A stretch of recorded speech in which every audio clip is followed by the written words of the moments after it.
Hey everyone, Brian here from Vintage Classic Specialist. Happy Saturday, everyone. Hope your weekends are going well so far. Spending about my usual about half a day or so in the shop today. Saturday, I got here about 8, and the beautiful black 56 Beetle left today back to the owner, or with the owner, to his home in San Diego area.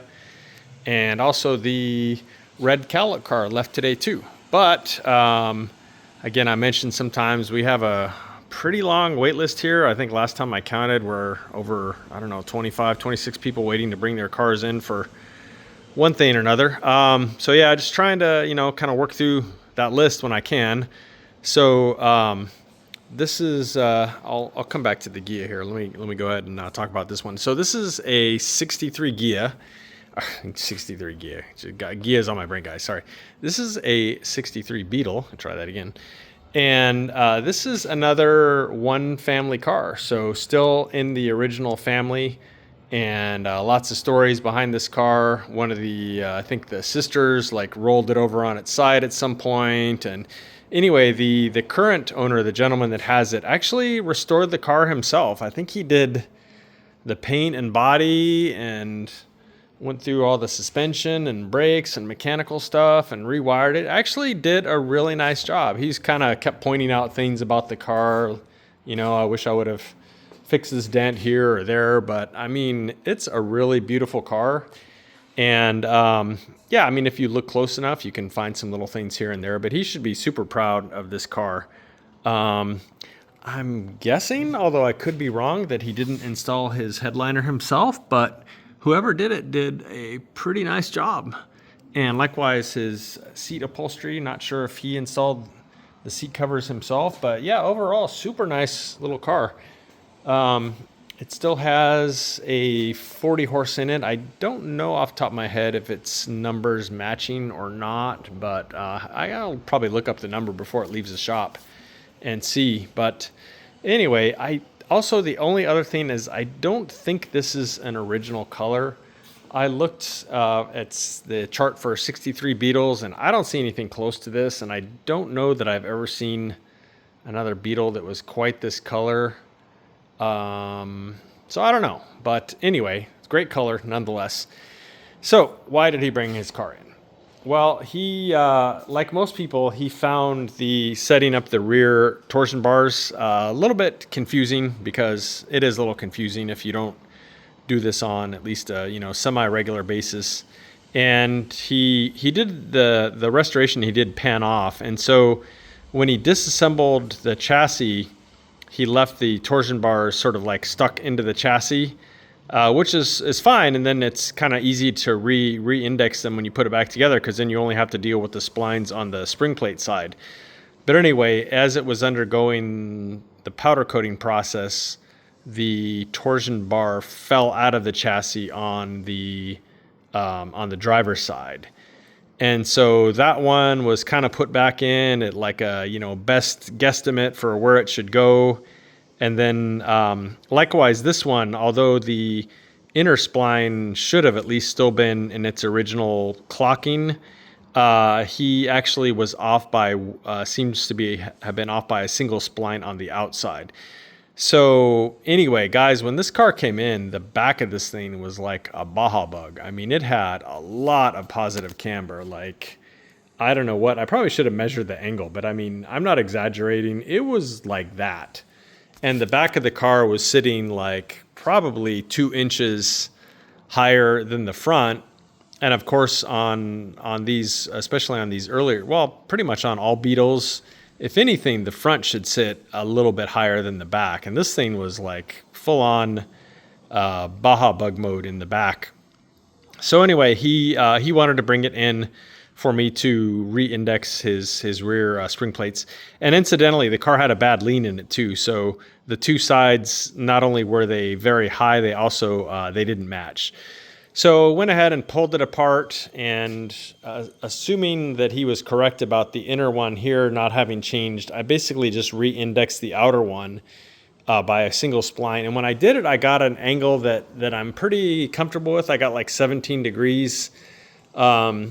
you're usually kind of in that range, 16, 17, 18 degrees, somewhere in there for a stock car. So I am going to go ahead and go with that until we get the car on the ground and you know, kind of drive it and stuff. We won't know, but I think that's going to be super close there.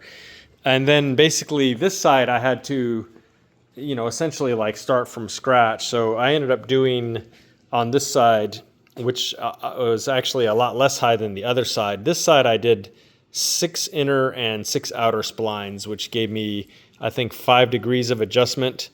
The other side, doing the 1 spline on the outer, was like literally 8 and change degrees of adjustment. So 5 degrees here, about 8 on the other side. That should level it out. That should bring the back of the car down out of the stratosphere. The other thing I noticed as I was taking it apart was that the rear axles were set all the way back in the spring plates. So the spring plates do have slots in them where you can somewhat adjust the toe on these. I mean, there's not really a lot there, but there is a little toe adjustment. Anyway, the rear axles were all the way back, which of course, because of the way the swing axle is, when you move the axle back, it toes out like that. And he had mentioned when he was driving the car on the freeway that it's kind of all over the place. And my first thought was that while the car's in, I'll check the front end alignment because it may have like a little toe out in the front, which will kind of make them try and drive themselves. But now I'm fairly convinced that the back was also not helping and probably making it a bit squirrely. Between having so much positive camber and then also having probably a decent amount of toe out in the back, I can imagine this car was super squirrely, plus probably potentially a little toe out on the front. It's probably amazing he could even go in a straight line. Anyway, so we'll take care of that. The other thing I noticed was he does have Koni shocks on it, which are great shocks. I run them on the race car. However, he has them set up really stiff for, you know, an essentially stock car. So I sent him a text. We'll see what he says. I sort of offered like, hey, I will adjust these unless you really like them that stiff. I'm not sure that he set them up that stiff intentionally, but nonetheless, those are super stiff. And so if he does want me to soften them up, I'll also pull the front ones and check their, I think they're also, yeah, he's got them on the front too. So yeah, I'll check the front ones too, assuming he wants me to soften these up because they're too harsh to have a ride on basically a stock Beetle. There's no point in having them be that stiff. The other thing he wants me to do real quick is just take a look at the back brakes and check kind of the shoes and whether the drums need to be machined or anything like that. But that's it. So, you know, I'll probably have a total of a little over half a day in the car and get him on his way early next week. I'm actually done for today, heading out after I do this video. But yeah, so the rear suspension has all been adjusted and re-indexed. And I've got the spring plates back sitting on their perches, spring plate covers on. So now I pretty much just need to reconnect the axles and then I'll pop his drums off and see what's going on with those. But yeah, I'll have this thing done by probably Monday morning sometime. All right, let's talk about the other orange Karmann Ghia that came in. We now have 2 orange Karmann Ghias here in our shop. So this one is a 72 that's actually in, I don't think it's overall quite as nice condition as the Signal Orange 70, but it's actually pretty nice and definitely much nicer than the green one that we were lovingly calling the Crusty Karmann, which now is a completely gorgeous car. The main issue with this one that sort of sticks out is this fender is tore right here, and the back quarter of the car somehow like sits a little low here. So something's going on with this whole quarter here. So Renee's going to have to work his magic and see what's going on up in there. And then obviously you can see there's Bondo in here. Knock that out. Get this thing sitting right, and then, you know, weld that crack up and stuff like that. I think there may be a little bit of rust somewhere on one of the rockers. Maybe, where was that? Yeah, a little bit right there. This metal I think is available. unlike a lot of the metal like we had to replace on the green Karmann Ghia around this area here that's not available. The lower stuff on these Ghias I think is all available, so for the most part we shouldn't have to buy a donor car with this one. Anyway, so as you can see, he already stripped the car pretty significantly, getting it ready for paint and body, which, you know, is a fine idea. Definitely save some money versus having us tear it apart. So the plan is with this one is to do paint and body, and then we're going to wire the car and do, I believe, the upholstery, and then I think we're gonna kind of play it by ear with the owner. I think he may want to do some of the assembly himself as far as like putting doors and stuff like that back together. So yeah, we'll see. But yeah, for now, for sure, we're doing the paint and body, wiring, and I believe also for sure the upholstery. So this is yeah, this is Ghia number 3 that we have currently. I got confirmation a day or so ago that what will be Ghia number 4, which is a 68 from the San Francisco area, is going to be coming down at around the end of April, end of next month. And then I believe we also have another 68 Karmann Ghia that is a convertible that I'm pretty sure is going to come.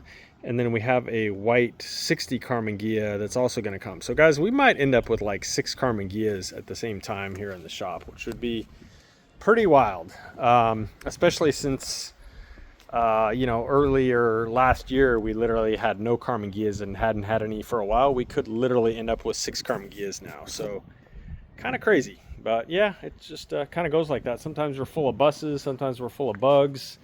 Looks like we're probably going to be full of Karmann Ghias now, so you just never know. It's kind of what makes it fun though, is having some variety.